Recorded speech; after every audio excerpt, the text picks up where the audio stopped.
Chapter 11. Knock, knock, knock. Slide. Password? You're really going to waste my time with this. Password or I can't let you in, pal. Janice's judgment.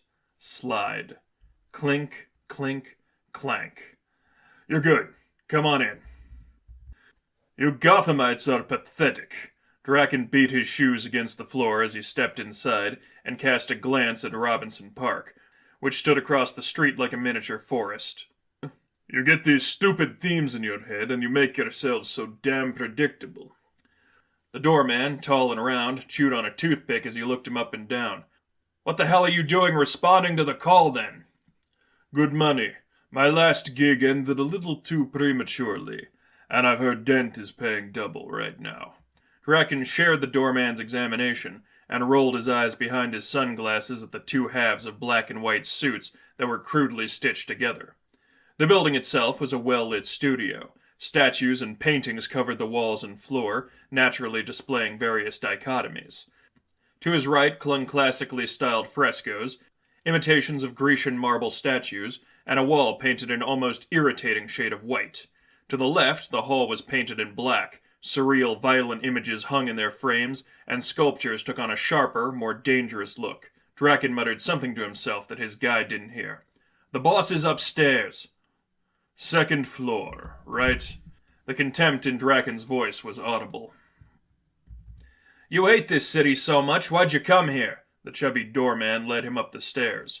Draken didn't reply, and the two walked to the second floor, silent. Atop the staircase stood a door painted down the middle in the same clashing colors. The chubby man fumbled in his coat pocket for a key and cracked it open just enough to peek his head through. Sir, we got that guy you were asking about. Good. Send him in. The voice was gravelly, but not quite the uneven snarl Draken usually heard described. The doorway gave way to another room, decorated much like the first floor. Draken noted the replica of David to his right, and a severely damaged replica, maybe Egyptian, to his left. At the end of the long room, paintings of roses, white and red, decorated two sides of a figure, who stood before a relief. The relief was an imitation of a work by Waltman Abbey that depicted the two-faced god Janus. The figure, dressed the same as his cohort, flipped a coin as Draken approached him. I heard you killed your first man when you were a child, and I heard you on the TV. You don't sound like the same person. Prison cells. Always add some unwanted reverb, the figure said. Draken continued to muse as he approached. Why the hell would the hair on the back of your head be bleached? I thought the man in the courtroom hit you in the face. Died, actually. I like to stay consistent. A tiny click sounded from the door as it locked behind him. As the figure flipped the coin again, the prospective employer slipped a hand into his pocket. The hitman thrust his palm into the back of the figure's head and he shouted, but not as gravelly as before. A pistol hit the ground as the dazed man was left trapped in a headlock at his side. A bullet rang through the room. Draken turned and faced the man at the door. Bullock, right? How the hell did you know? The real Two-Face would have at least two guards, wouldn't he? That was my first suspicion. Draken tightened his grip and held the imposter toward Bullock as he stooped and stole his gun. You think you can outdraw one of the world's finest hired hands, Lieutenant? He looked down at the look-alike in his lock. How young did you say I was when I first killed somebody? The room was silent for seconds, aside from the grunts and struggle from Two-Face's duplicate. You gonna unlock the door? Bullock and Draken shared a glare for a few seconds before Bullock slowly lowered his gun. Take it easy. Draken remained in place for a few seconds longer before he moved in a whirl, pointed the gun at the painting of Janus, and unloaded several rounds. The painting, revealed to be a large printed poster, tore at each side as Angel and Robin ran out from it. Bullock's support kept Draken flanked on three sides. You must have thought that I was some kind of idiot. Draken returned the pistol to his captive's temple.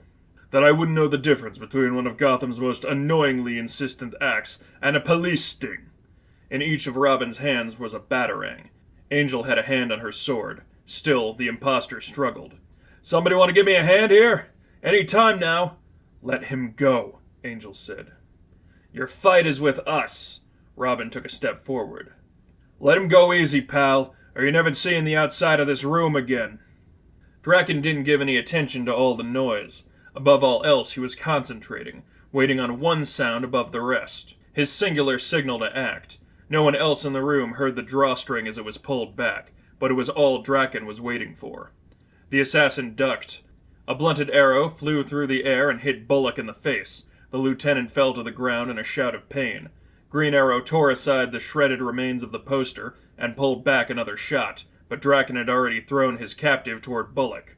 The assassin ran toward the knight and backhanded Robin on his way out as he jumped through the window. The three vigilantes approached the broken glass as Draken rushed toward the park across the street. "Damn it all! Best laid plans, am I right?" Bullock grumbled. Robin and Arrow went directly for the window after him, but Angel stepped closer to the imposter, still on the ground, and offered him a hand. "Are you all right?"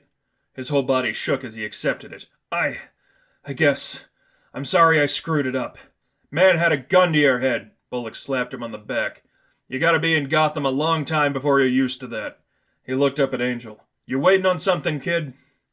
She turned toward the shattered window and said, "Take care of him," and followed her companions, grappling hook to break her fall and all. When Angel reached the park, Robin and Arrow already waited on the outside. "Took you long enough," Robin said. "In another circumstance, I'd say it was too dangerous to split up," Arrow said. "But I think communication is good enough that we can at least hold our own. Don't fight him by yourself. Find him and then call out. He's not trying to win, he's just trying to get away. No one's paying him to kill us." Nothing more needed to be said, and the three rushed into Robinson Park. Angel reflected on the many times she pursued criminals into its small forest. The studio they used for the sting had belonged to Two-Face at one time, and was considered prime real estate among the criminal population for its proximity to the park for a quick getaway. Her head was elsewhere, and it hurt. The exchange with Sadie was still at the forefront of her thoughts, though she hadn't said a word of it to anyone else. Every few seconds she reminded herself to keep her mind on the mission, but it just kept drifting away. A small part of her noted she didn't used to have these problems. It used to be much harder to focus on anything but the task at hand, but that seemed like it was a lost art to her now. And she wondered if she'd also lost any of her effectiveness when she'd found God and Sadie. The park center was almost pitch black at night. She paused, briefly, with every few steps and the sounding of leaves rustling, before concluding it was just the wind. Squirrels and birds chattered in the trees overhead, but she saw nothing of the assassin they tried to corner. "No sign of anything yet?" Arrow said over the transmitter. "That's what silence means. Yes," Robin said. "Sheesh, Batman really is the good cop out of you two, isn't he? Anything on your end, Angel?" Angel put a hand to her ear and said, "Nothing yet. He's very good at this. There's a reason he's made it through fights against 2 Green Arrows before. Just keep your eyes peeled for..." An open hand thrust out from a tree at Angel's side, grabbed her by the face and smashed her into another old oak. Without time to react, a second hand grabbed a hold of the transmitter in her ear, tore it out, and crushed it. "Well, you are supposed to be the quiet one after all." Angel got a hold of the hand he held her with and wrenched herself free, now face to face with Draken in the dark of the park. The fight was underway without a moment's hesitation. The first punch on both sides set the mood. Neither combatant gave anything less than everything, a force sufficient to kill a weaker opponent. Angel kept largely on the defensive. She weaved around his punches and blocked whatever she couldn't dodge. Even when Draken hit her forearm instead of her face, the pain was still intense. Meanwhile, Draken's own body shape seemed to resist any pressure point strikes she threw. Either that, or he'd built up some kind of resistance. Between the cover of night and Draken's years of experience, Angel struggled to read his movements, leaving the blows that didn't land missing their marks or largely buffeted. Punches to the head only bruised the cheek. Shots to the body went off center. Draken's strikes remained consistent, rattling her brain with any hit between the eyes, and causing bruises when his fists hit her armor. At least, judging by the grits in his teeth, the feeling was mutual. Between a flurry of strikes, Angel could see the glint of a knife Draken pulled from his jacket, and drew her sword quick enough to catch it in a clash. "Come on, kid. Is this really the best you can do?" Draken laughed. "Or does Gotham's reputation really precede the real thing?" Given much more time and control, Angel was sure Draken could press the advantage, end the fight, and escape. She didn't like what she was about to do, but knew she couldn't let Draken slip away. She broke the blade lock, kicked the knife from Draken's hand, and went on a full offensive, pounding his muscular body over and over.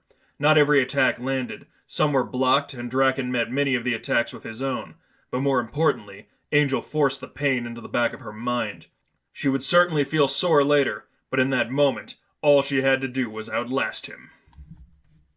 Within a minute of mutually accepted strikes, Draken began to slow. He hit harder, but Angel's quicker attacks were swiftly adding up to a lot of damage. His fists were denting her armor, and the shots to her face left her seeing stars. Still, nothing slowed her down. Draken's heavy hits lost their frequency. His body started to shift. His balance began to give way. "Why won't you fall?" "You first!" Angel shuffled forward and delivered a last front snap kick to his chin. The assassin finally hit the ground with a pained groan. For a moment, the fight seemed to be over. The park went silent as the pain slowly sank in. "Thank you for not disappointing." Angel looked up. She only faintly recognized the voice before Draken shouted and growled in pain. A figure in pure black, barely visible, and Angel could only guess he stared directly at her. Once again, as if from nowhere, the man with the scars and the blonde hair took his place at his side. "You!" Angel clenched her fists and retook her stance, then winced as she tried to force the pain away. "Settle down, little angel. I'm not here for you today." Lipov looked toward Draken. "I have a question for your friend here, though." "Who the hell are you supposed to be?" Draken spoke through clenched teeth. "A man who's sorely disappointed you didn't remember him," Lipov said. "But more importantly, I want to buy some flowers." Angel had waited long enough. She rushed toward Lipov, but in a black flash the Oddman's cut her off with a strike to her already dented chest that knocked her to the ground. Lipov grabbed a hold of Draken, pulled a gun from the inside of his coat, and pressed it against the assassin's head. "Flowers, Draken, I want to buy some flowers." "Are you kidding me? You're making this demand with a gun to my head?" Angel knew this sounded familiar, somehow, but couldn't put her finger on why, and either way she couldn't let him proceed. She drew her sword and swung at the Oddman's, who threw the attack to his side and thrust his blade handle into her face. Another blast of concealed pain revealed itself. "I got a dozen bitter gourds 20 years ago," Lipov said. "Are they still in style?" 20 years? You want to ask me about 20 years? Angel clashed with Oddman's again and threw a kick to his side, but he outmaneuvered her and returned the favor. "How about this then?" Lipov said. "I'm ordering for a very special woman. She likes quiet nights on the town. What should I buy her?" The gun in his hand tightened. "I wouldn't want to cancel this order." Angel threw a last punch. Oddman's accepted it to the face and didn't seem to move, then thrust into her with his knee and threw her to the ground. "You want to buy that woman a dozen mousses," Draken said, "and you didn't hear it from me." "Much appreciated.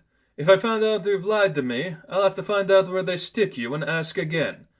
Lipov hit Draken upside the head with his gun, dropped him, and fired at one knee. Angel screamed, "No!"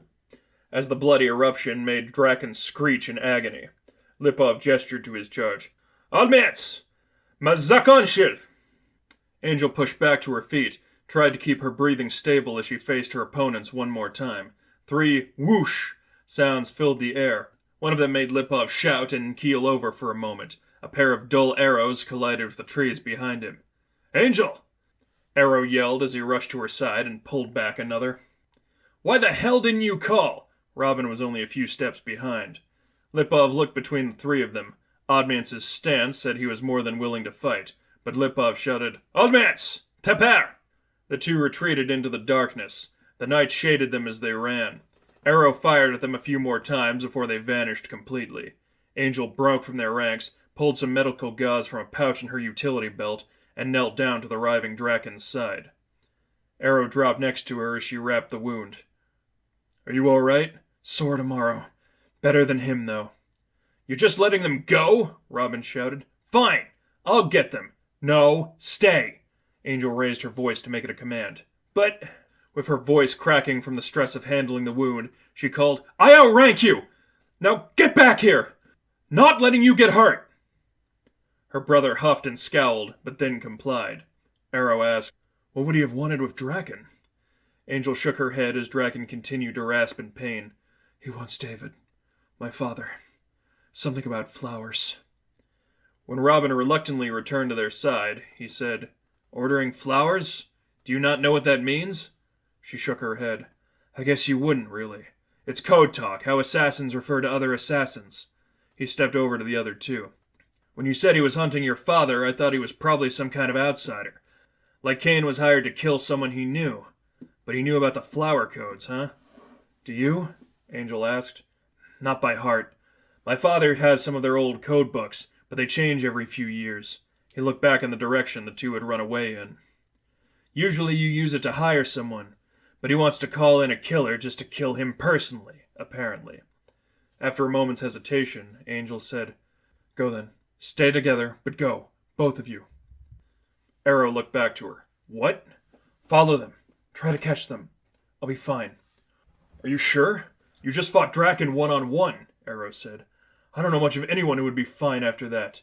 He's down, as you can see. She drew out more gauze. Go after them, you have to. Robin didn't need any more convincing, and took off in their direction. Arrow slipped a pair of cuffs onto Draken's wrist as he continued to struggle. I'll call the police. See if Red and Batgirl can come give you a hand. Thank you, Angel said. Sure you'll be all right? Promise. Go. Arrow gave her a last nod before he ran in Robin's direction. Angel uttered an exhausted sigh and turned her focus back to dressing Draken's bloody wound.